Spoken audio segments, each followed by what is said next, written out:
Well, there we are. We are beginning Libra season with a smile. Hi, everybody. It's Alex, Whitney, and Alexandra. We are back on the weekend news desk here at Nightlight Astrology. We are going to take you through, as an introduction to Libra season, some famous Libras. I picked them, so just fair knowledge. We'll introduce them when we get to them. They are two of my favorites, and I was going through famous Libras, and I was like, I can't believe these two are on the same list. So we're gonna have a really good time unpacking their charts, talking a little bit about their work, how Libra shows up in that, and how their general chart shows up in that. So I think it'll be really fun. Before we get into it, don't forget to like and subscribe, and head to nightlightastrology.com for all your nightlight astrology needs. Adam is running his first year astrology for the Modern Mystian course. I believe we're all graduates of that course. Yes, about taking we that course. are. I probably wouldn't be an astrologer without taking that course. It literally changed my life. It begins on November 8th. There is an November 8th. The early bird payment is only available until October 24th, and there's always tuition assistance available. If you are on a fixed income or you need some kind of assistance with the tuition, they are always amazing about that, making sure that everybody who wants to take the class can take the class. And there is also the Oracle Within, an immersive retreat, June 6th through 13th, 2026 in Mexico. Oh my God, which always sounds amazing every time we talk about it. The early bird payment is only available until October 1st. And then there are also always amazing offerings over on Adam's website at nightlightastrology.com. We are always so grateful to be here with you guys. So we are diving into Libra season. And we're diving into Libra season with Venus ruling the sun from Virgo, which is a kind of interesting one to see. And that actually will factor in, especially into our very first chart that we're going to talk about. But to begin, you guys, I'm wondering how you're seeing the beginning of this Libra season, maybe, with the sun's opposition to Neptune, trining Pluto, trining Uranus, being ruled by Venus and Virgo. If you have any thoughts on just as how this is showing up for you, or anything that you're noticing for yourselves or thinking about this season. Well, I can say hands down that Libra season has started a little rough. We came into it post-eclipse, right? That 29-degree, pretty gnarly eclipse in Virgo. And we have since been kind of shedding through the layers of what that meant, especially with Venus in Virgo. I have anyway, I won't speak for you both, but thinking about the very high standards I hold of myself, right? And reckoning what those standards look like in contrast to these ideals I have, when the sun, which talks about ideals, right, is not in its place of strength. But the good thing is, and we'll talk about this as the month goes on, right? Like, it's just going to get better. What about you, Alexandra? Yeah, I feel like it definitely gets a lot better. So I'm excited about that. And it feels like we're all in a little bit of a holding pattern right here, just waiting for my favorite astrology of the year, which is from specifically October 13th, November 7th, when Venus comes into Libra. I'm excited about that. But I think with the sun in Libra, Mercury is there, and Venus is in Virgo. Venus and Mercury have a little bit of mutual reception. I'm not really finding that makes everything feel more pleasant or more beautiful, but it does make things more efficient. Like, it's not as stuck. Thinking about some of the astrology of 2024, like the Saturn-Jupiter square was so no movement. This feels like there's some movement happening, but some things that keep coming up for me are like people needing to ask for help and reach out. Libra is a very social place. Venus is a very social place. And so with the sun kind of wounded in Libra and Venus not in her best spot in Virgo, I feel like I am encouraging everybody. And sometimes that looks like screaming at my software on the screen, like, just ask for help. Tell people what you're going through, which is something we talked a lot about on our eclipse episodes of last month. 喂，老闆，係，而家要翻嚟改，緊要啦，我哋揾日先再慶祝翻啦。Yeah, I love these. It feels like, it's not like the most fun beginning, but it's a little bit like tidying up is what I've noticed. Yeah. Like, just tidying up this and tidying up this, like getting like little loose ends done and tidying up in a really fun way, which is a little bit some of a hint foreshadowing. towards- a little foreshadowing. I might even sing. I don't know. I almost sang right there. But yeah, it's just an interesting beginning too, with the sun being kind of rendered a little bit powerless by moving into its fall and then being opposed by Neptune. There's a little bit of like our ideals and the way we might think about, visioning might feel a little bit difficult or foggy or even confusing right now. And that's moving on. The sun's moving on from that opposition to Neptune pretty quickly. But there's something with Venus and Virgo hosting the sun as it moves on here. I love what you guys are saying. It's just like, it may not be exactly the most fun thing, but it's like, I need to show myself that I can be strong in asking for help and not just relying on myself, which is a real tendency of the sun, right? It's just me. I can rely on others. And in order to sort of tidy up and pick up all the little loose ends before we move into these beautiful water trines and this, I actually think, really nice astrology, some really nice astrology for the end of the year, it's like, let's pick up the room a little bit. Let's just get everything kind of in order so we feel like, okay, now I've got that settled and we're moving on to the next thing. So, with that foreshadowing and a spoonful of sugar, If can you we didn't bring do up? it, I was going to. Okay, let's bring up our first chart, and then I'll give a little thought about this. Thank you. I'm really appreciative to these guys for doing it because I could not figure out how to do this. Okay, here she is, the one and only Miss Julie Andrews. Now, I will tell a little story that I think my parents had to go to desensitization therapy for how many times they had to watch Mary Poppins when I was a kid. I watched Mary Poppins like on repeat from the ages of 4 to 5. You're not alone in that. I just. And it's interesting. So, we're going to talk about these charts from a couple of different kind of just, improv angles here today, my friends. But, we're also going to talk a little bit about actors and who they tend to play. And sometimes you can see some interesting correlations with that in their chart. One of the things I noticed right away about this chart is Julie Andrews has Venus in Virgo ruling her sun in Libra, right? The exact same configuration we have in the sky right now. If you think about a character like Mary Poppins, right? Mary Poppins comes along. She is precise. She is orderly. She is structured. She is Venus in Virgo in a lot of ways.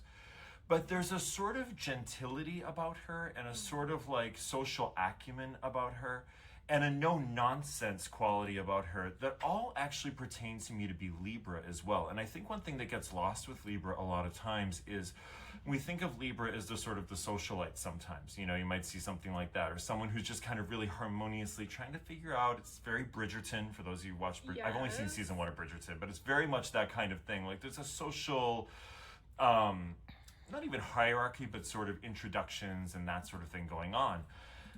And I think with the sun, what's interesting though, it gets lost with Libra, is that it's the exaltation of Saturn. Like we talked about a couple times on our podcasts on these weekend updates.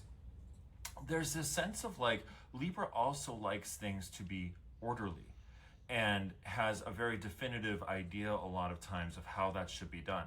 So that's why I was thinking of something like a song like "A spoonful of sugar makes the medicine go down." I don't think you can get a more Libra ruled by Venus and Virgo type of song. It's not something that's particularly fun, but we're adding a little bit of pizzazz, a little bit of magic, a little bit of clapping your hands and the blankets just fold, to sort of get things going here. So I always think, Mary Poppins, to me, is one of her most famous roles. I know she's done so much over the course of her career. We can definitely talk about more, but that's just where I'm starting with this. What do you think, Whit? I love what you point out. I love the word you use, gentility. Like, I think it feels so perfect for Julie Andrews. I also think, we talked about the rulers of Libra here, and in her chart, they're configured in an opposition, right? We have Venus in Virgo opposite Saturn in Pisces, and that's an exact opposition. So you can kind of feel that tension in her birth chart in the roles she is playing. The fact that Neptune is also in the first house just adds that, like you said, snap and the blankets fold. It's like that feeling of a magical, like otherworldly quality to this.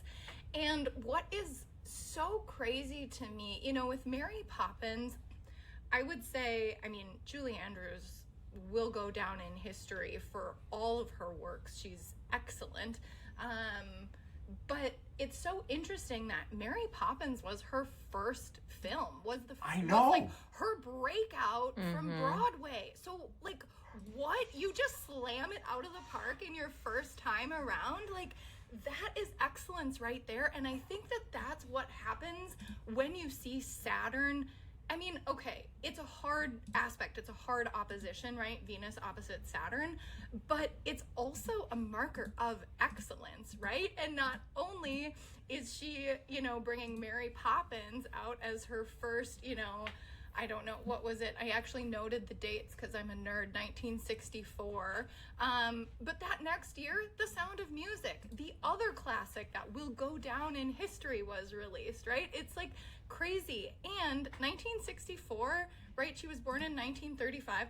That's a hell of a Saturn return, people. Like, right?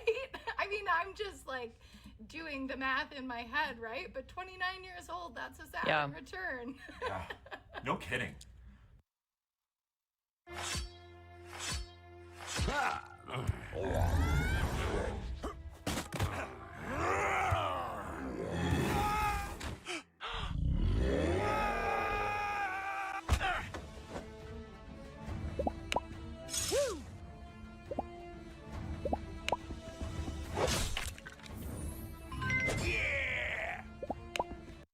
Yeah, it's crazy too because I was looking at some of the eclipses that were happening. So it was basically the night before her 19th birthday. She debuted on Broadway, and this was during her nodal return. So it was eclipses happening in Capricorn and Cancer, obviously activating that Saturn too. But just her main hesitation to moving to New York at that time was that she was the primary breadwinner for her family at age 19.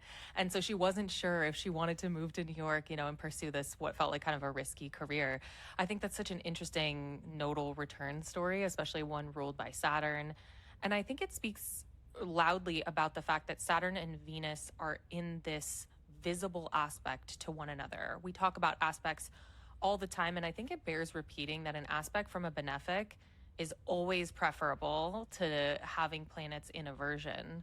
And it seems like Saturn and Venus are communicating very loudly together in this chart, and they kind of have this interesting relationship together. And Whitney, those dates you pulled too for Mary Poppins, that would have been her nodal, like sort of like flip nodal return or inverted nodal return. Yeah. So there were more eclipses happening in those places. It's pretty interesting. One other thing I thought that was really interesting about Julie Andrews and looking up her life, and something that we see often for people with a sun in Libra, is that the sun is in fall in Libra, and so solar figures can sometimes have narratives, or, you know, different solar figures coming in and out of someone's life can have complicated archetypes to them.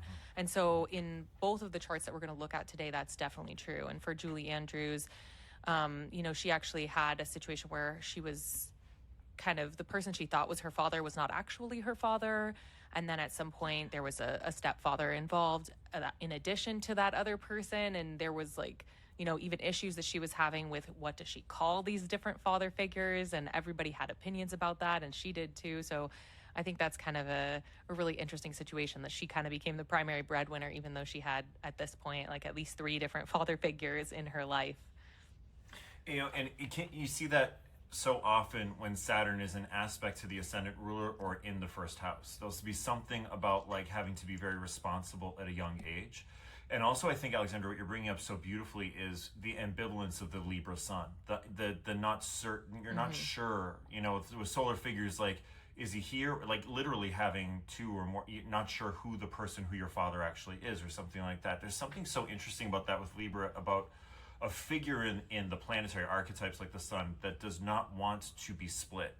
it is itself, but there's something about being caught between two or not sure where one went. You know, I've seen also with a Libra sun, like a dad who was left at a very early age and wasn't sure exactly where they were, and then came back, and the trust that has to be rebuilt and all that. It's such an interesting focus of a Libra sun particularly. And I think, like, the other thing I notice about this chart, now we may be getting a month ahead of ourselves towards Scorpio season. I think you could relate this to Libra, but definitely her Scorpio moon, which is, I was gonna talk about right? that. Love me a Scorpio moon. She also has, she's this sort of smiling figure that comes in, like in The Sound of Music. She comes in and she's smiling, but like they're escaping the Germans during World War II. It's a really intense story, The Sound of Music. Aside from her singing on the mountaintop and doing all that, the famous stuff we see, like the story of the Sound. I almost did it. You beat me to it. I'll wait for the next one to sing. Saying on YouTube, oops. All right. But there's this feeling of like, she's in really intense situation. Even in Mary Poppins, like she's coming into ostensibly a fairly dysfunctional family in Mary Poppins. When I look at it from a more adult perspective, like they're having a really hard time, that family. And she comes in to sort of like unify and be a unifying force and put order there. And I think what's so interesting too is when you look at, if we stay with Mary Poppins for a second, she comes in and these kids are, by whatever their standards, misbehaving, or, all the other nannies won't take care of these kids. You're seeing that these kids are actually looking for someone to kind of hone and set boundaries and see them, but also set this sort of like structure for them, which I can't think of a more perfect placement of like a Libra placement, Saturn opposing Venus, and Venus and Virgo ruling the sun in Libra. Like that's just such a reflection in a character that she plays of something so kind of innate in her. And the other thing I just want to say quickly about this is Neptune's so close to Venus. And we should say, you guys, this is a rectified chart. We're not exactly sure of the birth time. True. This seems to make sense, but we're not exactly sure of the birth time. But Neptune in the first house is interesting too, because there's kind of an effervescent quality, subjectively to me, about Julie Andrews. There's a little bit of like, she has that sweet, beautiful, kind of dignified feeling, but a little bit like you could project on her too. We've talked so much about Neptune on these podcasts together, about this idea of like, when someone has a strong Neptune, it's a little bit hard to sort of see where they completely are. But I think that the Libra quality to me sends that sort of beautiful, harmonious, kind, gentility quality, and that's definitely something. It did not surprise me that she was narrating Bridgerton at all when it came out. Like it has that exact same quality in a very different way.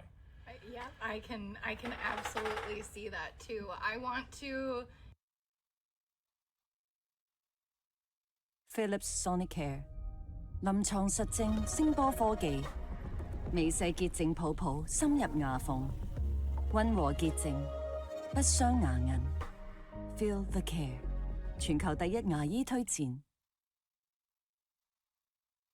研究顯示，如果你有出現疲倦、欠缺活力，甚至甩頭髮，你可能有營養缺口。每日一善全，為你提供全面 A 至星營養素，營養缺口一粒補足，提升6大健康力。善全。Take it back to her moon for a second, if we can. First of all, the sort of moon-Jupiter conjunction that you have here, right? We give a wider orb for the moon because the moon moves so quickly, right? And in this chart, her moon is applying to Jupiter. And number one, I think that says so much about the character she plays. Like, especially in Scorpio, it's totally giving nanny, right? Like motherhood as work, this sort of strategic role of mothering, right? And so I think that's really interesting, but it's also what keyed my memory when, Alexandra, you were talking about the father figure. I'm going to use issue, even though that's not the right word, right? But the sort of confusion and blurry lines around father figures, whether to call her stepdad uncle or pop. Like I read that was one of the things. but she's also quoted, I think, in her autobiography as saying that she had so many mothers, more mothers than anybody else, right? Because, and you know, divorce wasn't super popular for somebody born in 1935 to experience, right? And so she had a mom and she had a stepmom and she had a vocal coach who was incredibly involved in her life, right? And it's that relationship where she's quoted as saying, I've had so many mothers, and isn't that just perfect for a Moon Jupiter conjunction? Yeah, I think she has like an outrageous amount of grandchildren as well. Like I think she has a whole family tree that's like under her, which I think is so funny. And obviously we'll never know, which is part of what this chart says to me. But when I was looking at that Moon Jupiter in Scorpio, I was like, there's some things in a closet in her mind palace that we could only dream about. Oh, yeah. That's what this chart is saying to me. Like, especially with this like grounded femininity and of the, you know, Virgo Venus, but like maybe some ways that she was punished for it or some reasons that she kept it inside. Like I think that's relevant when we look at the next chart that we're going to look at. But that's like a fun and spooky little third house Scorpio Moon Jupiter right there, especially considering it experienced an extended Pluto transit for many years. Well, right, and you think of all the roles that she plays in life, right? And the different masks that she can wear as an actress, right? An acclaimed actress. And I think that speaks to it as well. But I'm like, she's got to have a good PR person. You're right. Because the first thing I thought when I saw Moon Jupiter is, like you said, Alexandra, like, she's got some shit. But I love that, like, so if you think about when Pluto would have been in Scorpio, when like the millennial generation was being birthed, like she was a prime grandmother figure for a lot of the millennial generation because of the roles that she took at that time. So thinking about that Pluto trining her natal Pluto in Cancer and then transiting that third house Moon Jupiter, I think it's really sweet that it kind of corresponds with this rise of her as our grandmother that we all wanted to have. In fact, I think, if I'm just like doing the mental math, you know that Pluto was absolutely either on her Jupiter or between her Moon Jupiter when like the Princess Diaries came out. And that's exactly right. Yeah, that was a foundational movie for me. Like, we can go back into the history, back to the, you know, the Sound of Music and Mary Poppins that my grandparents set me in front of the TV, but I was the one who wanted to watch Princess Diaries. You better believe it. So I love that she transcends generations in that way. And you know that's such an interesting tie-in to contestant number 2, but you know just what you guys are saying with this is so interesting because they're transformational stories too. She helps transform the family in Mary Poppins. She helps transform Anne Hathaway, but not in the Princess Diaries, but not into somebody else, into a truer version of who they are. Right? You can't put that in a Scorpio. It's not like the section Meryl of a textbook. Streep like situation in Devil Wears Prada where you're trying to form somebody into somebody else. Exactly. Right. You're saying like you have the Chanel boots, right? It's, it's not saying that. It's saying like, here's you, we're going to form you into the best version of yourself, which is such a I mean, you could put that in an astrology textbook next to Scorpio.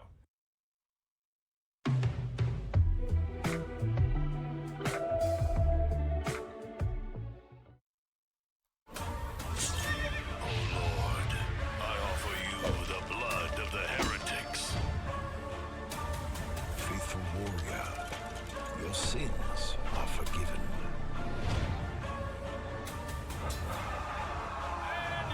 Right there, right? That idea of like the highest ideal of Scorpio is transforming, right? Honing. And then that brings in the Venus and Virgo, and I think her Libra sun too, because even the Princess Diaries, she still has that regal, I'm the queen. That kind of regal, dignified, genteel is the word I'm going for with today. But so that's Miss Julie Andrews. Should we do contestant number 2? Yeah. My heart will go on and on. Let's see. I think I can switch it.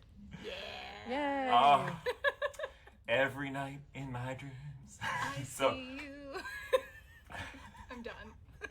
This was the first. So we're not doing Celine Dion today. I'm sure we'll do. If I'm picking, we're going to do her at some point. But this is always the song. This is the first song that Michael and I sang at karaoke together. Was "My Heart Won't Go On" So beautiful. because Oh it my was God. Celine. Yeah. Anyways, I adore Kate Winslet. I've adored her since Titanic, and she puts her hand out of the car and she gets out in that amazing hat, and it's just one incredible shot in any movie you've ever seen. Oh wait, but Kate Whitney, Winslet- it's October 5th. I was like, I know her Venus is at 1 degree or 0 degrees. No, it is October 5th. Yeah. Okay. Yes. Hang Because on. that's a spooky little Venus for me at 0 Virgo on conjunct Regulus now. Yeah, I know, right? That's an interesting one. That's it. But see, it's so interesting too how like similar charts, not completely the same, Yeah. but similar focuses. But Yeah, and this Yeah. is a rectified chart too. So this is rectified, one yeah. where we have multiple different sources saying multiple different things. So we're really going off the date here, but yeah. I mean, I think Sagittarius rising makes a lot of sense for at least some of her characters. I think Rose in Titanic is a very Sag rising sort of character. You know, the wanting to explore but feeling confined, wanting to live a sort of free spirit life, but, you know, having to work towards that. But these are rectified, and, you know, I looked around to see if we could find anything more exact, but these are, you know, we're working I off do the dates love as we can. the Jupiter, like as the chart ruler in Aries for her as well. Like that's pretty. I'm like that Yeah. explains some things that you see in her. Yeah. Just, but such interesting role. I think she also did before Titanic, if I remember correctly. She did a version of Sense and Sensibility, or one of the Jane Austen novels, which is also, those novels have kind of a Libra-like quality to them. There's again that kind of, you know, social gentility, the introductions, the figuring out the relationships, but there's a sort of harmonious, almost ritualized way you go about it. You know, it speaks very differently to me than like a Taurus Venus would be. There's more For of sure. like a sort of like a ritual. There's a way of doing this. There's a very sort of, there's rigid ideas about how these sorts of introductions are done in that way. Bless you. Perfect. Bless you. Is this what Bless we're you. looking Yes. at, right? October Yes. 5th, 1975. That's Okay. right. Yes. Woo! Yeah, Zero. and Look at Alex, that. to reply to your point, like I think these are both such great examples for what we're going through right now because they are Libra suns being ruled by the Venus in Virgo, both of them. Yeah. I think there are some interesting parallels. So Julie Andrews in some of her more famous roles has this kind of asexual quality. Like she's not necessarily always appearing as a romantic leading lady.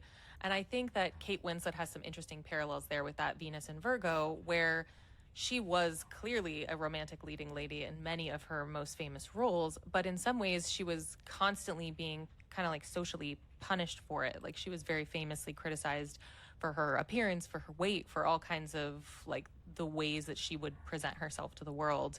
And I think that can be explained or located, let's say, in the symbol of Venus and Virgo.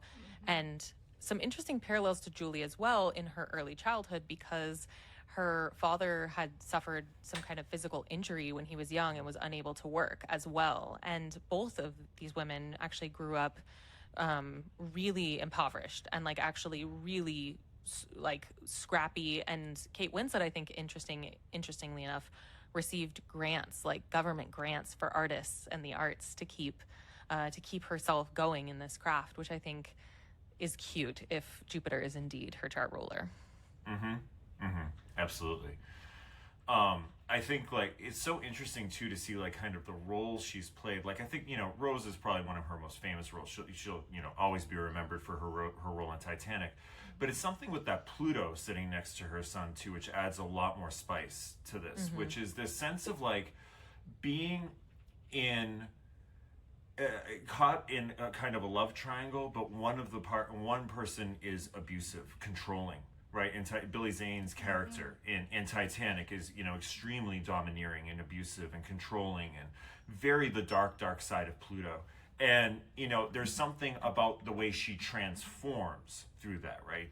That through her process in that movie, she turns, you know, whatever you think about whatever she does. Like I didn't know there was an internet controversy about like whether Leonardo DiCaprio could have fit on the door at the end of Titanic. Oh, Like, there's I a just big found- one. I didn't know that was a thing. I'm not starting it here. Don't get started. Go out of this. But I just didn't realize that was a thing until I was looking this up. But like, there's that transformational quality that happens of like moving from something that's very dark and controlling to something that's ultimately liberating and also bringing you back to that true core essence. Now, I don't use Pluto as the ruler of Scorpio, but I think it has a lot of affinity with Scorpio. Mm-hmm. And there is that kind of quality of like, I'm taking someone back to their true essence. The other movie I think of is The Holiday, where she's, dating a guy who's kind of like stringing her along and like not treating her well. And then meets Jack Black, who turns out to be the leading man, and and she's again in this sort of like rom-com love triangle, but it's about this idea of like, how am I transforming myself? Am I turning my own sense of powerlessness into power? There's themes that I think in the Revolutionary Road, the one she did with Leonardo, where she's, there's secrets in a marriage that are under the surface and things that aren't being spoken about, but like are kind of erupting out here and there. And there was a great series on HBO called Mayor of Easttown, where I watched with her, where it was amazing. And that one had a lot of Libra justice themes in it. That's why I wanted to mention it. Like, there was a sense of like being the detective, but also having gone through something horribly traumatic. And also in that show, without giving you spoilers, she's caught between two very difficult places.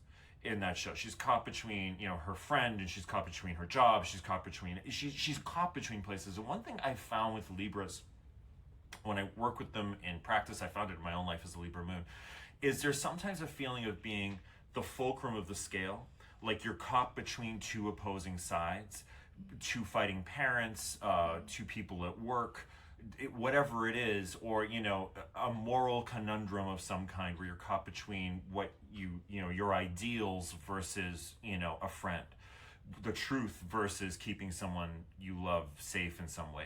There's often that kind of feeling, and I think in some, I don't know her movie role exhaustively. I'm using these as examples of Libra in this chart, but that's just something I was considering with that Pluto particularly.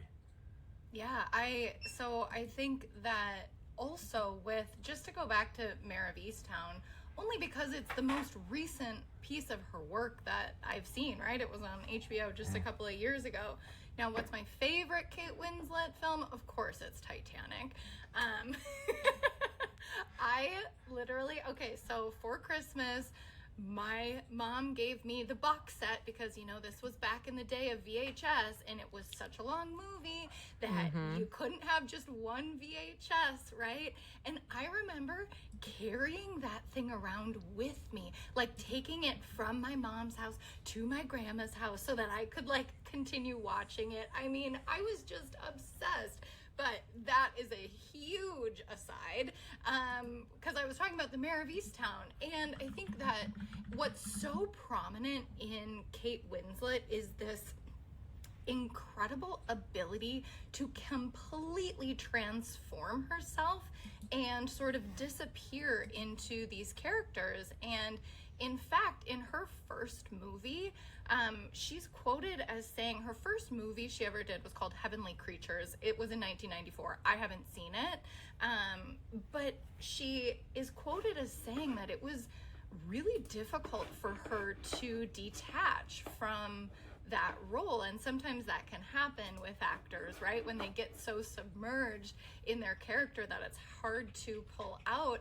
And that was also one of the commendations around her role in, if we flip it to the positive side, in her Mare of Easttown, right? And this is years and years and years and years later, so she's obviously learned something. But Richard Roper wrote that she, has this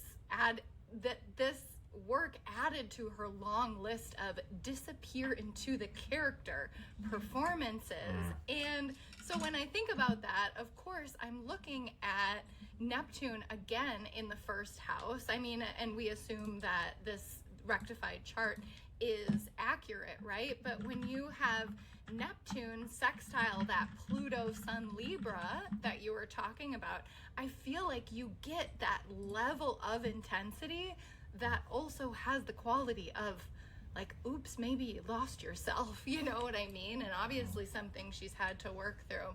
So I think that's really interesting. Even just like on Mare of Easttown, the work that she did to get the dialect right. You know, it's like a very, where is it, Pennsylvania? I think it's central that is? Pennsylvania, central western Pennsylvania, yeah. And it's like a very specific dialect, right? And so she worked with a vocal coach to really, really hone the accuracy of that. And I love that with her Mercury opposite Jupiter in the fifth house, right? Too, that feels like that sort of submersive, vocally submersive quality. Yeah, absolutely. I think when you're talking about that Sun-Pluto thing, both of you, I'm thinking of Eternal Sunshine of the Spotless Mind as a great reference point for a Sun-Pluto contact and transformation and volcanic corrosion and eruption of the self and suppression of the self. And that is definitely coming to mind. And for both Kate Winslet and Julie Andrews, so much philanthropic work, charity work. That's just coming up to me for Libra, which seems to make a lot of sense. One of the things I was really struck with for Kate Winslet's chart is I love planets. I have like a freak interest in any planet at 0 or 29 degrees. Like it's where my brain always goes first. And I was thinking about 2011, I want to say it was 2011 when Regulus moved into Virgo because of like precession, and it was a big thing. Like, oh, Regulus is the Virgin now. And it was just too good in Kate Winslet's biography I had to share, because she literally in 2011, when this happened, met the person she's married to. She's been divorced twice prior to this person. He worked at Virgin Galactic, the space company. He was the grandson of Richard Branson, and they met and married and had kids in 2011 when Regulus moved onto her Venus. And I was like, that's too astrology good. I got to share. Okay, but at that time, too, I'm pretty sure his legal name, like he had changed his name, and his last name legally was Rock and Roll. Rock and Roll. Ned Rock and Roll. Which is like, yes, Ned Rock. Which, like, okay, that's Venus some rich people Uranus. BS right there. Yeah. I'm going to marry Ned Rock and Roll. All right. Yeah. Yeah, oh my God, that's amazing. I love it when that stuff lines up, like where you're just like, oh, come on, that's just great synchronicity. It's too good. It's too good.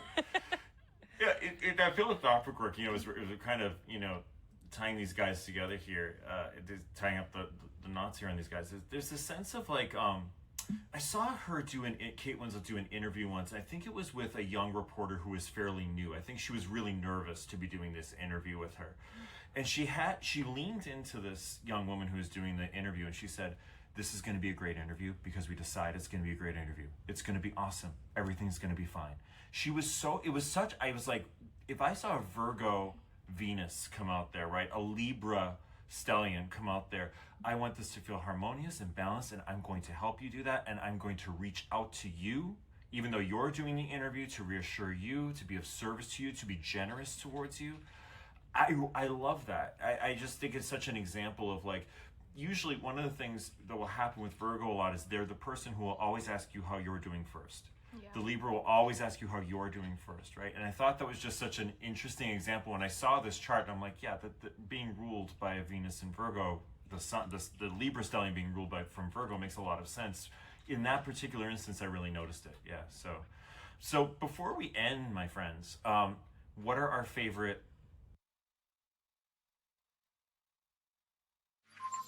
Papa, 我想去公園玩啊！爸爸仲要去開會啊，遲啲先。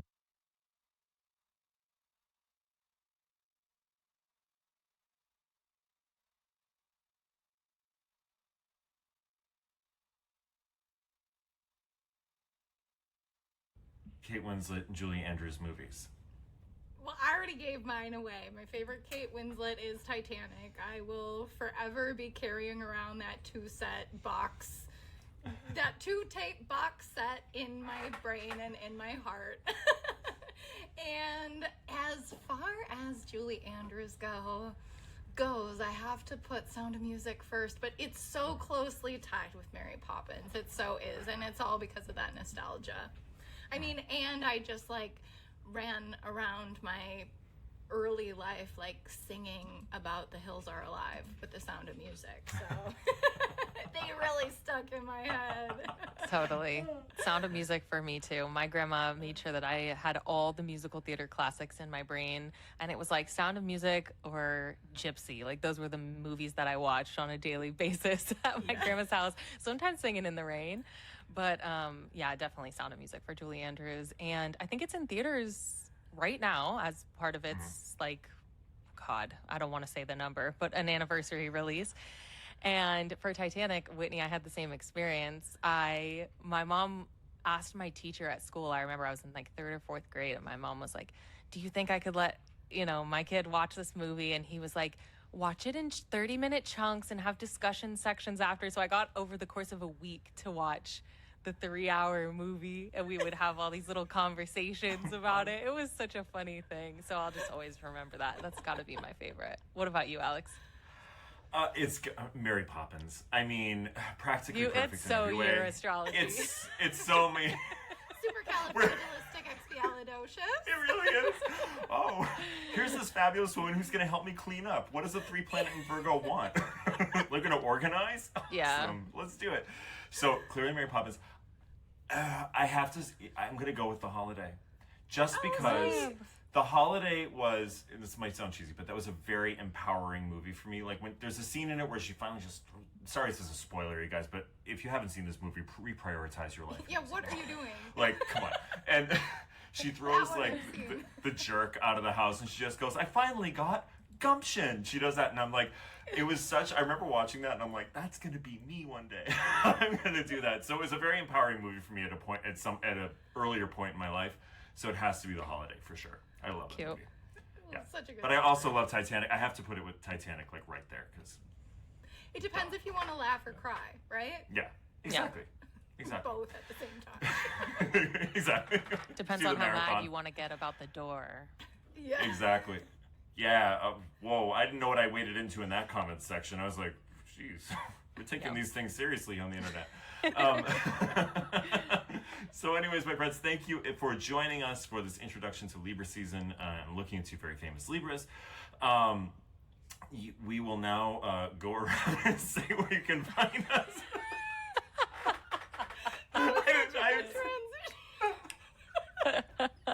It's so Mary Poppins. So, okay, kids, let's sit in a circle. And everybody says. All right. So whoever's not laughing I'll the go. hardest. I'll go. 9 Lives Astrology. That's me. Number 9 livesastrology.com. On YouTube, on Instagram. I do Monday videos with the transits. I do all kinds of readings. You can book them on my website and check it out. Whit? That was so funny. I'm still laughing. Like, who even am I? Where can you find me? I don't know. But I do. astroarcana.com to book a reading. And you can find me over here on YouTube, just, 1 or 2 clicks over, at astro.arcana.astrology.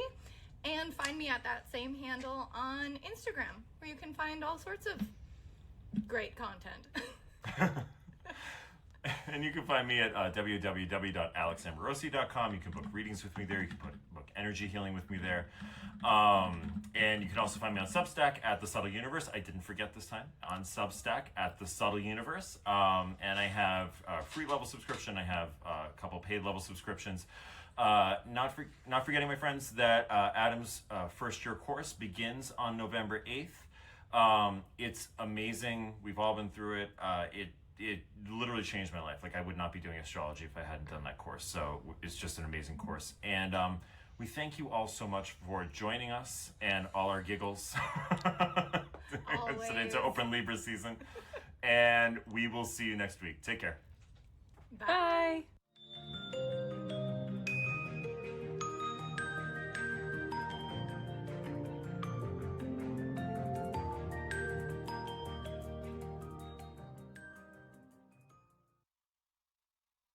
Stop taking meeting notes and let ClickUp AI Note Taker do it for you. It allows you to focus on your meetings, not your notes. It captures everything, from action items to key decisions. And after every call,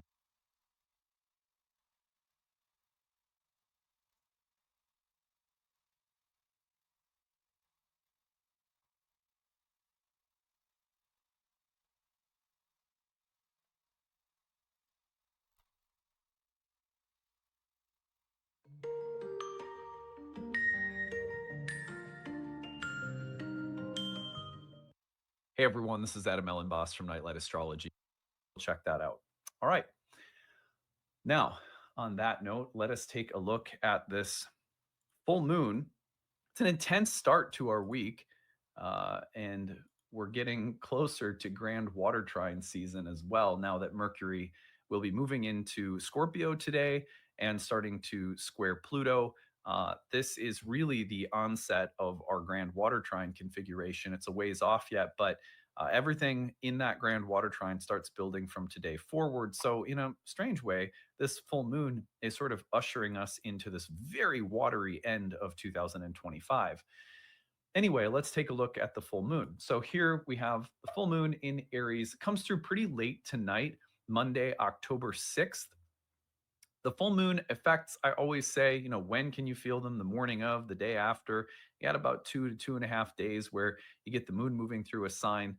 A full moon like this coming off from the start of a cycle that was a solar eclipse is going to be a little bit more weighty than a typical full moon because it is in the midst of eclipse season still. It's not a lunar eclipse like we had at the beginning of September, but it is a full moon within a solar eclipse cycle. So it will probably feel a little extra. Now, some features. First of all, moon in Aries, that's a Mars ruled full moon. And what's really important to note is that the moon is in the bound of Mercury. Mercury is also in Mars's sign, now co-present with Mars in Scorpio, in Mars's bound, while Mars, by the way, is moving into Mercury's bound, and Mercury is in a square with Pluto, who's in Mercury's bound. I just think it's really fascinating to see how much that full moon really amplifies the Mercury-Mars dynamic. So that's just a very present part of the full moon. Mercury is immediately moving into a square with Pluto. Excuse me, that square with Pluto will perfect by tomorrow. It's already over. So it comes through today and has already perfected from October 6th, Monday, to October 7th, Tuesday. So that's why I said, this is a full moon in Aries in the bound of Mercury, with Mercury perfecting a square with Pluto at the exact same time, co-present with Mars, with a lot of Mercury-Mars themes in the sky at the same time. The planets speak in patterns through dignities, and the web of patterns will often amplify particular planetary combinations. So, for example, in this planetary combination, what I'm really trying to point out is what is repeating. What planets are repeating their presence to almost let us know, look, this moment is all about this combination. So the moon in a Mars-ruled sign in Mercury's bound, well, Mercury is in a Mars-ruled sign in Mars's bound, squaring Pluto, who's in Mercury's bound. Mercury's co-present with Mars, who's moving into Mercury's bound. You get the feeling, right? It is so Mercury-Mars. Everything is very Mercury-Mars dense. So that flavoring of full moon in Aries has to play a role in how we interpret it. With that in mind, what I have for you now is a list of 5 things to watch for today and tomorrow, especially given this combination. But you could very well see these things spreading out over a little longer period of time. And that is because Mercury is going to be moving into a conjunction with Mars between now and about October 19th. So over the next couple of weeks, that Mercury-Mars symbolism, so present at this full moon, is actually intensifying in its proximity through the actual bodily conjunction of Mercury-Mars in Scorpio, which at the end of October kicks off our first grand water trine. So you can see these arcs of story symbolically. Sometimes it feels counterproductive, honestly, to try and tell those stories in advance, but they give us at the very least things to pay attention to as the stories that we're living are unfolding. I'll say more about the connection between these events and the grand water trine as the month moves on. But today, 5 things to watch for given how Marsy, how mercurial, and kind of Plutonian this moment is. So here's the first thing to watch for. It's really simple. When you get Mercury squaring Pluto at the time of a full moon in Mars's sign, right? And Mercury, of course, is in a Mars sign, co-present with Mars, squaring Pluto, all of the things. mental, verbal, emotional boil. You've got fire and water. And when those things combine, you usually get passionate intensity on the level of mind, thought, feeling, words, and actions. There's a great depth in the sign of Scorpio. There's a great depth when Mercury squares Pluto, but you also have the fiery intensity, action driven impulsivity of Aries. And so, a good way of thinking about it is like a boiling pot of water. That doesn't necessarily have to be violent. That can be an image of alchemy, of something cooking, of something reaching a point of transformation, or of going from something developing to something that's ready to be acted upon. So play with the image of boiling. Don't just think about it as danger, burning your skin. Like it is an image that could, I don't know, it could provoke a little bit of fear, I guess. But the point is more about thoughts, emotions, mind, speech, reaching a point of action, a point of decisive change, where something that's been sort of percolating, the little bubbles rising to the top, is now rolling. So that's really what comes to my mind. And there's probably some history behind this. Remember that our moon cycle began with a solar eclipse in Mercury's not only domicile, but exaltation. And so mercurial things, mental things, plans, ideas, communication, exchange, currency, marketplaces, all Mercury ruled kinds of things um, are already on the table from the start of the cycle being so strongly mercurial. And now at the point of a full moon, we see that mercurial things are reaching a boiling point, a point of rapid communication, a point of greater depth and intensity, a point where mind and emotions are reaching a point of transformation, something that we've been thinking about and considering, or something we've been feeling, turns into the emotions turn into concrete thoughts. I'm feeling this way, and then suddenly I realize I'm feeling this way, and there's some rationale about what I ought to do. Or things that we've been thinking suddenly connect with things we've been feeling. Either way, there's a good image is that of reaching a boiling point. The other thing I would speak to here is just the potential for conflict. Mars is a sign that often speaks to things like individuality and individuation. And so while there could be an important moment of recognizing 研究顯示，如果你有出現疲倦、欠缺活力，甚至甩頭髮，代表食得健康都未必滿足到你嘅營養。who I am as an individual, or how I am unique or set apart, or what separates or cuts my way from other people's way, that kind of unique Marsy quality of becoming more individually defined. That could be this. But Mars is also the god of conflict. And so the mental, verbal, emotional qualities of a full moon in Aries with Mercury squaring Pluto could be very much about conflict, mental, emotional conflict. And that turmoil could be felt within, but it could also externalize in the form of conflicts with other people. Mental, verbal, emotional conflicts are not going to be served by reactivity right now. And so whatever you can do to find outlets to sort of let the steam out, that's probably a good thing. It's like you want, when you pick up, a pot or something that's boiling, you might need a hot pad so you don't burn your hand grabbing that pot. Those kinds of tools right now, mentally and emotionally, are probably going to be really useful.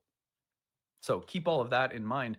Number two is that, interestingly, the combinations of Mercury and Mars, again, so present at this full moon in Mars's sign, in Mercury's bound with Mercury square Pluto, Mercury co-present with Mars, are analysis, research, investigation, the penetrating, probing depth and intensity of the mind when Mercury and Mars get together, especially in the sign of Scorpio that likes depth, especially with Mercury and Pluto, which also like to get beneath the surface and find things that are hidden or unseen, or allow for things that have been maybe pent up to get out somehow. Like the destruction that is associated with Mercury Pluto is typically like an eruptive force that destroys as it releases, like a volcano. There's something pent up that's being released, and there's a natural expression of release that can be very creative.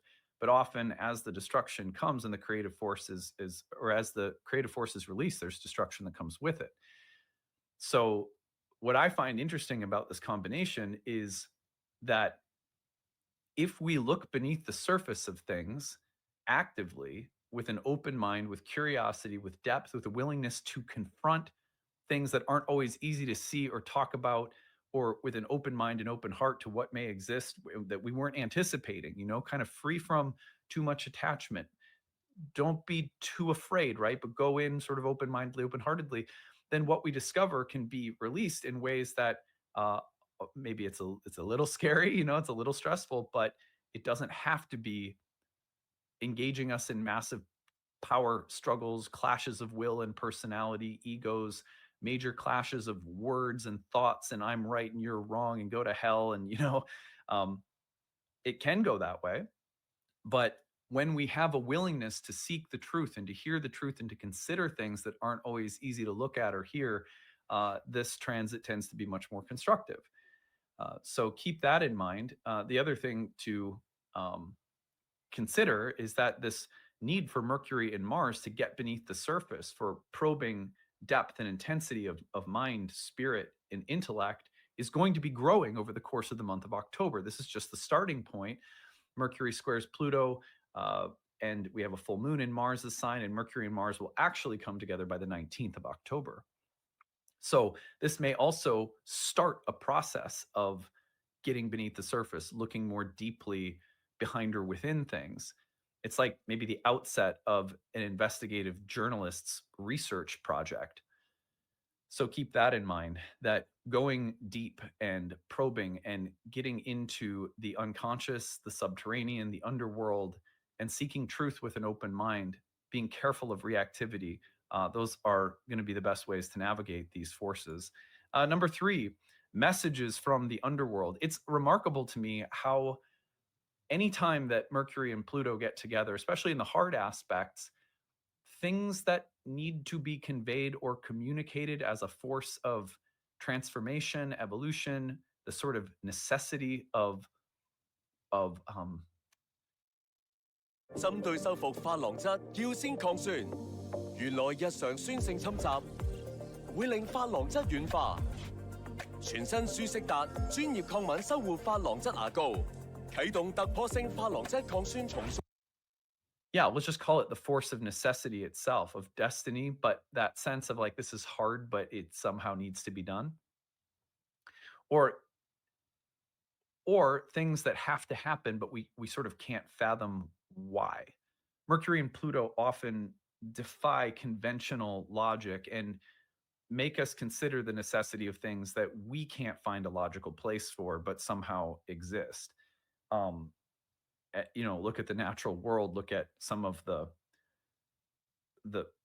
sort of predatorial, bloody aspects of nature. And it's sort of like, why does this have to be a part of it? Mercury and Pluto together often put us in touch with things that are subterranean and a part of life in the cosmos, but not the easy parts that we have quick answers for.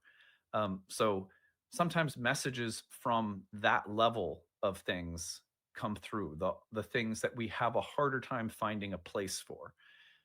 Mercury and Pluto can also speak to messages from ancestors, messages in dreams, or from the dead, or from spirits. Mercury and Pluto can speak to intuition and almost like a kind of psychic receptivity that can be activated, or even things like precognition, deja vu, strange mental phenomenon that come up and have an ominous but creative presence in our psyches. So I would watch for this distinctly here at the beginning of the week, but also as an ongoing phenomenon between now and October 19th, as Mercury and Mars and Scorpio continue their move together. Number 4, I would be very careful during a full moon like this, given that boiling point message from the underworld, Plutonian influence, the things that exist below the surface of a kind of ruthless bottom line executive mindset. I don't care what you think. I don't care what you want. This is the bottom line. I'm like enactments of mental and emotional bullying or power uh, are not uncommon for a combination like this. A full moon in Mars's sign with, moon in the bound of Mercury and Mercury squaring Pluto in Aquarius feels like it could be very cutthroat and dehumanizing and impersonal. And when we start, for example, when we see beneath the facade or the veneer of civilization into the ruthlessness of how certain things are run or operated, and it hits the news and everyone sees, oh my God, here's this it's a, what it reminds me of is, do you guys ever remember that show House of Cards? I think it was with it was Kevin Spacey and I'm trying to remember, Robin Wright Penn maybe was her name, I can't remember. Anyway, on the outside they're like all southern charming politicians, they're really ruthless when you get beneath the surface. So one of the things that can come about, we can get some sense of our own ruthlessness, of our own bottom line reductive thinking. And sometimes we need to be reminded of that we're not necessarily above that. Anytime that I come in touch with that part of myself, I kind of am like, oh shit, like I have that in me. I have to be careful. I'm not, just because I know it's not good or moral or virtuous to be that way, doesn't mean that I am not tempted to be that way and sometimes act that way in relationships or decision making or with myself, how I speak to myself internally. Those voices are perennial and archetypal. They're not really good or bad in the largest sense of reality because they're real. So they serve a purpose, but one that I feel like it's much better if we're consciously aware of those forces, that kind of like executive, impersonal, kind of bottom line. Sometimes we need to have a bottom line with ourselves to keep things going or to stay disciplined or focused or to get something done when we're lacking motivation. And some of that might be available to us right now. Wouldn't that be nice if we need a little extra motivation and someone's there to say, look, your feelings don't matter so much right now. You need to just get shit done, and set it aside and come back to it later. Mercury and Scorpio square Pluto and Aquarius can see the advantage of temporarily just setting aside squishy neediness. Maybe that's needed for a moment, but also be really careful of the kind of ruthless bottom line thinking. And it wouldn't be surprising to see some things sort of come to the surface or exposed behind the scenes, where something that's made to look nice is that there's actually something a little bit more ruthless going on beneath the surface. Becoming aware of that, especially within our own like inner committee and dialogue, can be really useful, because it's almost always better if those voices within ourselves are repurposed to tasks that do not involve estimations of our value or worth, because they're kind of those voices tend to be very like, well, your worth is tantamount to your production, or stuff like that. So all right, finally, plans, strategies, tactics, and persuasion. This is a full moon in Aries. It's very action oriented, could be very impulsive, maybe a little bit selfish. Aries can be a little like childishly selfish at times, and only think in terms of what I'm doing next, what I'm doing now, and be a little like restless and constantly in motion. But what's nice about this full moon in Aries is that it's in the bound of Mercury. Mercury's squaring Pluto. Mercury's with Mars in Scorpio. There's so much tact and strategy and careful thought and depth and investigation and probing and looking beneath the surface. That these combinations, Mercury, Mars, and Scorpio, Mercury square Pluto, they're very measured and calculated and even cunning. And so on the surface, if Aries needs to do something, start a new project, start a new company, start a new product line or something like that in your work, or maybe initiate something new within a relationship.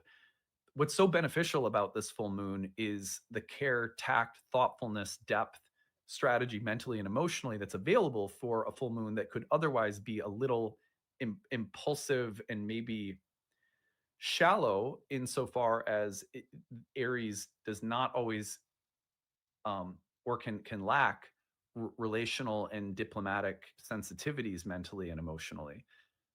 That's not meant to say that like Aries are dumb or something like that. It's just you know what Aries is strong at is not necessarily the opposite Libran qualities of social calculus.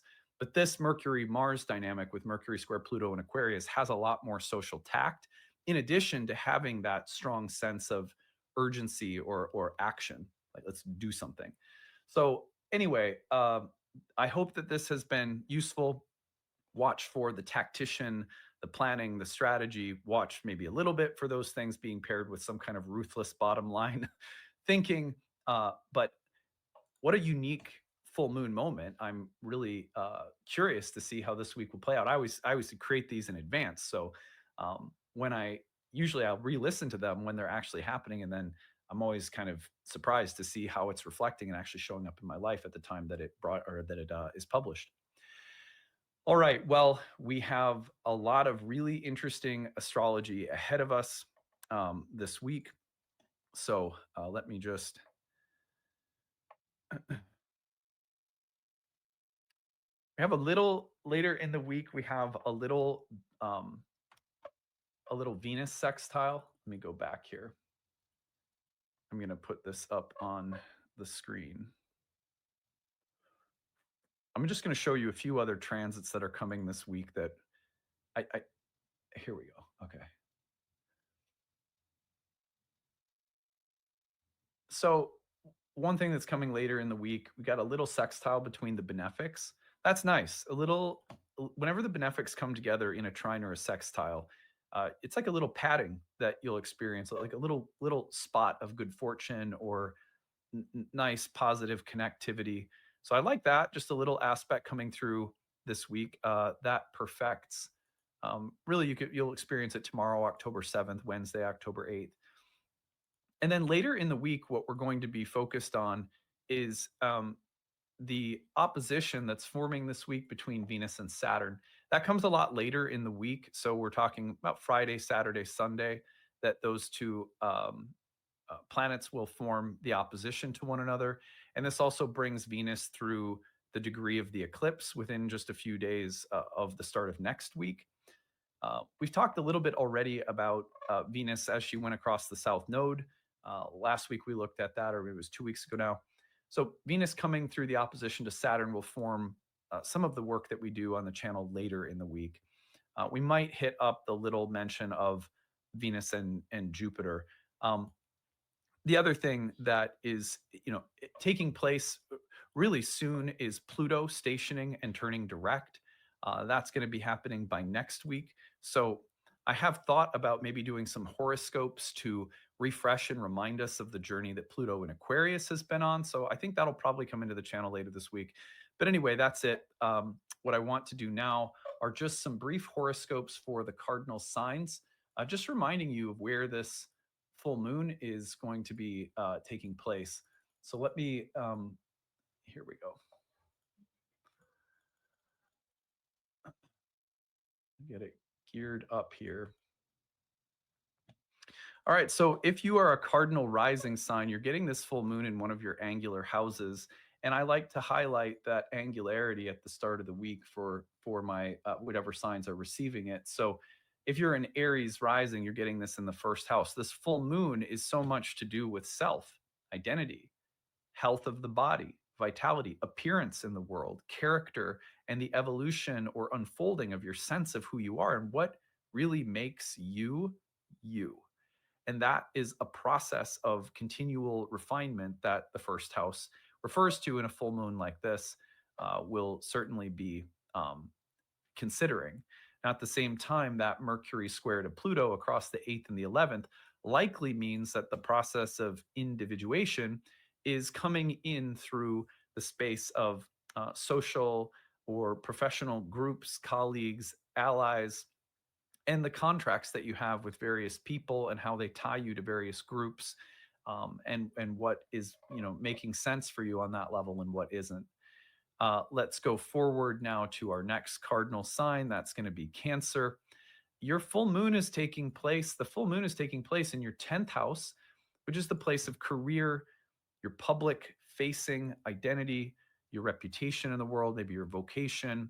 If you're retired, this could be a place that simply engages you in the social or civic arena in whatever way you're engaged at this stage of life.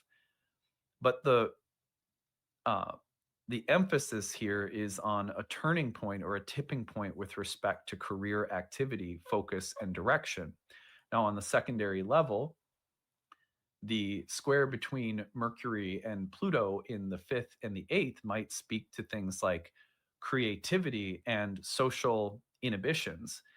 When these two planets get together, I really think of where there needs to be greater creative expression and release, but what kinds of social forces may repress or hold you back, or what are you having to face or speak as potential fears of social feedback or pushback.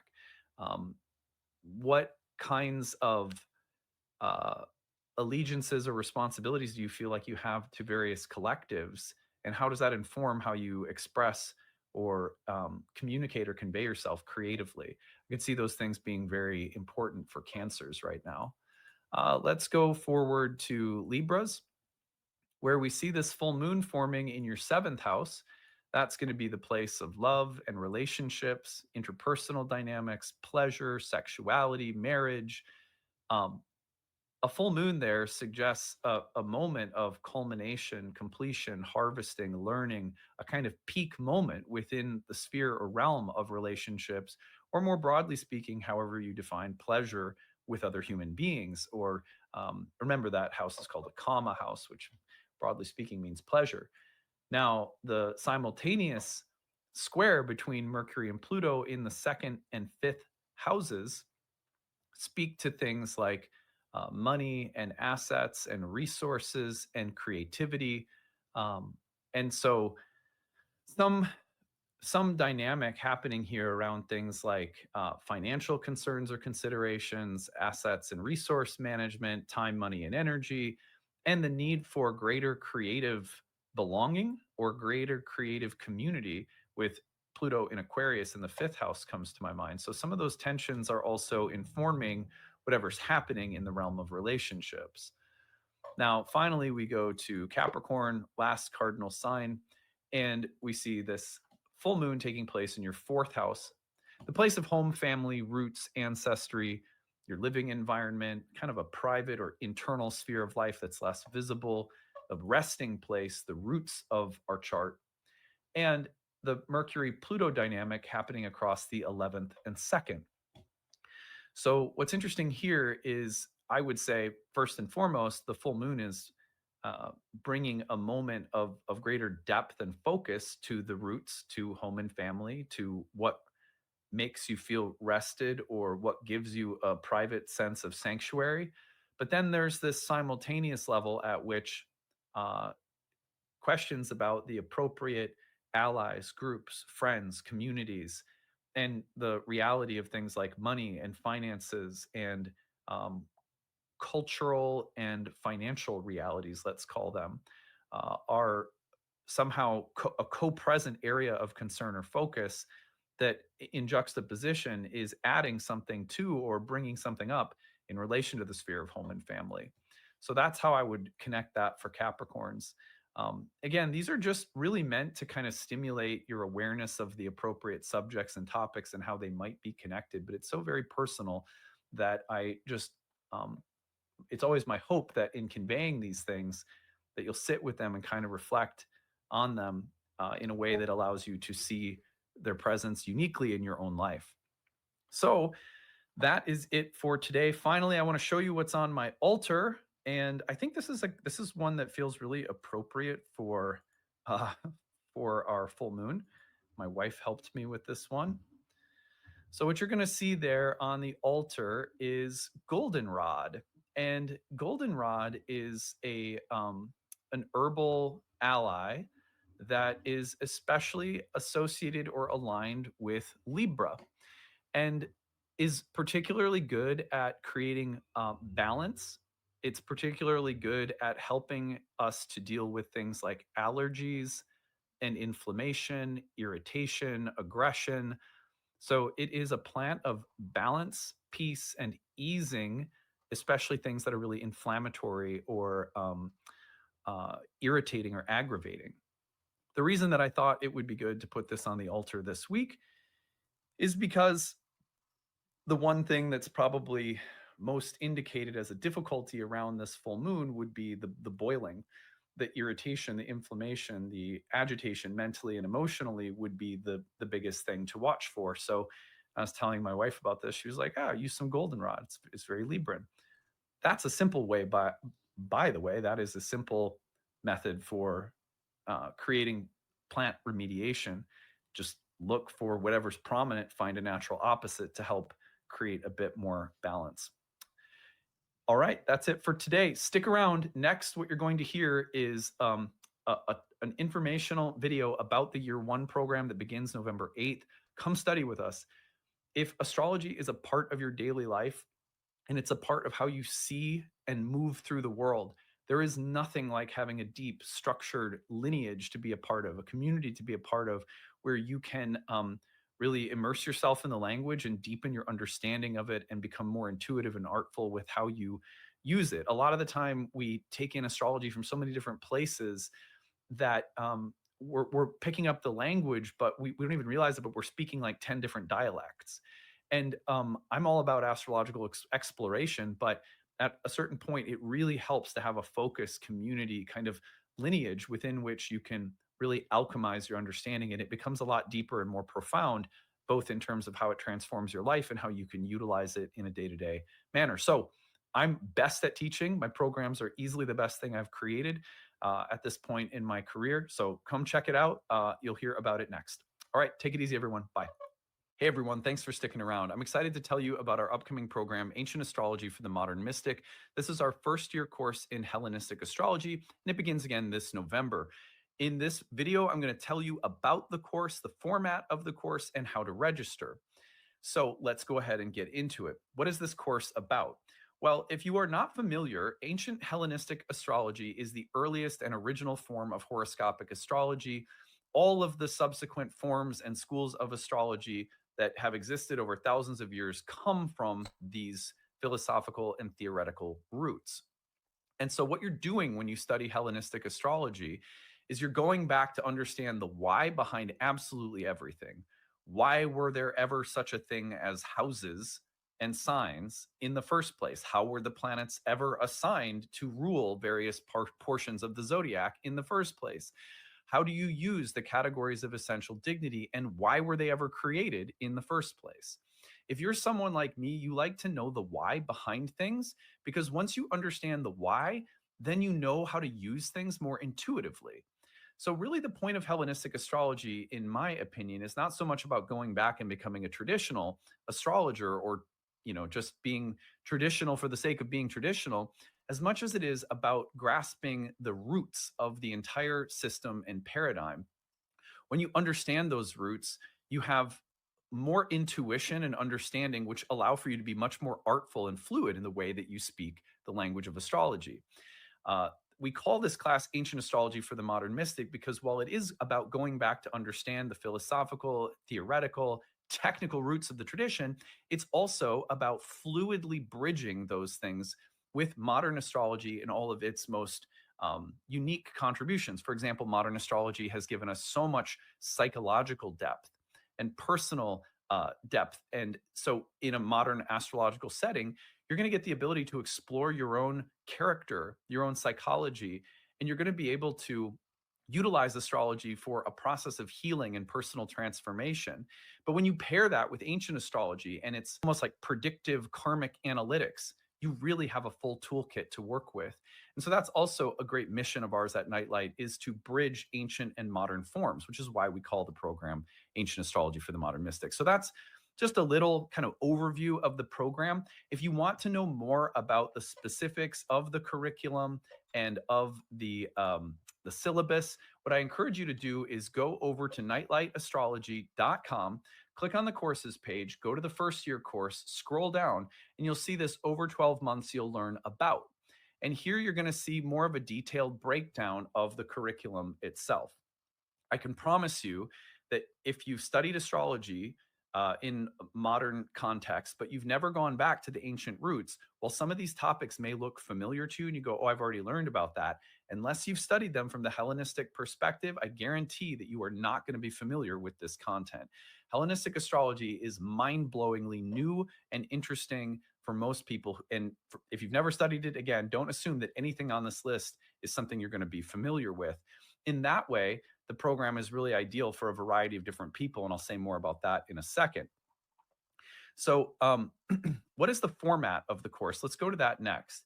Scroll down and you're going to see that the course includes 30 online webinars that I lead throughout the year. Over the course of a year together, I have 30 classes that are broken into different units of material. In between those classes, we have breakout study sessions with your course director and 2 TAs. They're going to lead you through Q&A sessions and tutoring sessions to make sure that you have a lot of support in between major units of study. In addition, we also have an interactive group forum discussion where you can ask questions year-round and get an answer within a business day in the student forum, where a lot of people also connect and build community. Lots of people in that forum also develop like little meetup groups outside of class. That's very common in all of our programs. It's a very community-loving, warm space where anyone's also welcome. Throughout the course, you're also going to find that for every lesson, if you're just there as a hobby student, you can just listen to the webinars. They're all recorded for you. So if you can't make the live webinars, everything is housed on the website as recordings. I'd say about 40 or 50% of our students are going to be following along at their own pace, whereas the other half might be attending the live webinars. But it's really kind of, you know, if you can attend a few and then 1 week you got to be gone, the recordings are always there. You have lifetime access to everything in the course, so it's not a big deal. For every lesson as well, if you're someone who wants to go really, really deep, maybe you have the intention to practice professionally, this course is set up with an optional certification exam at the end from our school, from our program. So you can, you know, if you want to build that resume and develop the credentials from our programs, you can do that, but you also, it's optional, so you don't have to. And outside of every lesson, we have recommended reading. We have supplemental bonus content, all of which is optional, but it's there for people who might want a lot more, whereas some people will take the webinars themselves and that'll be plenty. So it's really flexible in that way. Also, this is one program within 4 years of curriculum that are meant to go together. And so most people who come through our first year program will end up taking our second year program where we develop forecasting and prediction and transit tracking techniques. Our third year program, which is aimed at counseling and psychology. So psychological counseling skills is our third year program. And then the Oracle Within, which is our exploration of the philosophical, spiritual roots of the divinatory oracular tradition of astrology. So there's a lot of material there. We also have another 1 year program in horary astrology for some people who want to add that predictive tool to their toolkit. So there's just a lot of material at Nightlight that this class is actually just one part of, which can be taken standalone, or for some people, they get into it, they're going to love it. You're going to hang out with us for 3 or 4 years worth of content. This program is ideal for a number of different types of students of astrology. I'll say that for starters. So let's see here. I'll stop sharing this. So we have there's a profile of the typical students who come through our courses. One is going to be people who just want a very guided introduction to ancient astrology because you've never had it before. Maybe you're only familiar with modern, and you want that guided, structured approach to learning traditional for the first time. Also, people who are brand new to astrology in general, there's no better place to start than at the roots of the ancient foundations. So whether you're a total beginner or just a beginner to Hellenistic, this is a great place to start. If you are someone who's been around astrology for a long time, but you've never had a guided, structured approach to Hellenistic astrology, again, this is a great place to start. I promise you, Hellenistic is very different than what you're familiar with, and you're going to need a guided and structured approach at some point in time. I also think for people who are looking for a lineage, which means not just a bunch of information, but a practitioner-specific based approach where you get to see a practitioner work with clients. You get to hear how a practitioner has prioritized different techniques and why. you're going to get a structured, spiritually grounded focus at Nightlight as well, where if you're looking for someone who practices astrology but also values grounded everyday spiritual practice, that's Nightlight. If you want a community that's been in the industry for a long time now, this is our 16th year of teaching programs and guiding students through trainings. So all of those things, if they matter to you, this is a great place to study. It's a warm community atmosphere. It's spiritually grounded. It's focused. It's academically rigorous. It's going to provide you the appropriate preparation for practicing professionally, especially if you go through all of our programs.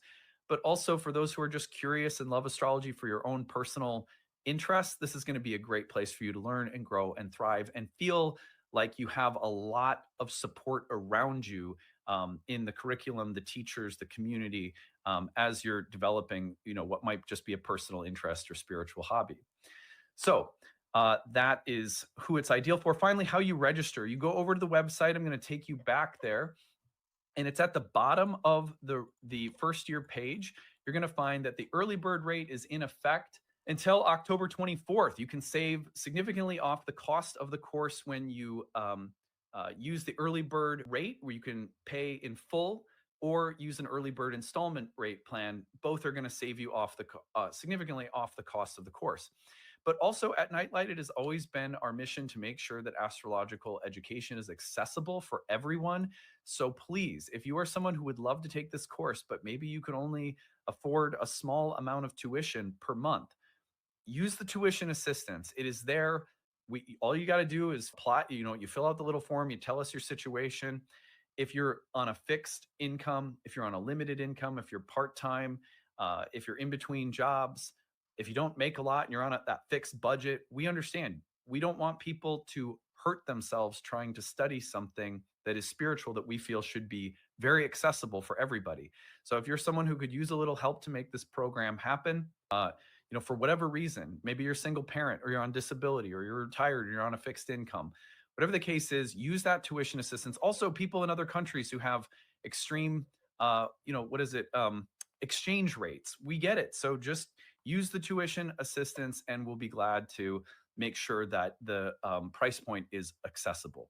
For us, as a spiritual topic, we're a business at the end of the day, but we believe that this is a spiritual topic. And so accessibility has been a part of our model for 16 years now. We've never not had one of our training programs with affordable sliding scale based prices for people who need it. So please take advantage of that. It's all there for you. I hope to see you in classes soon. And if you have any questions about the program whatsoever, direct them to us at info@nightlightastrology.com. And I hope to see you all coming up here in November. Take it easy, everyone. Bye.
be mad.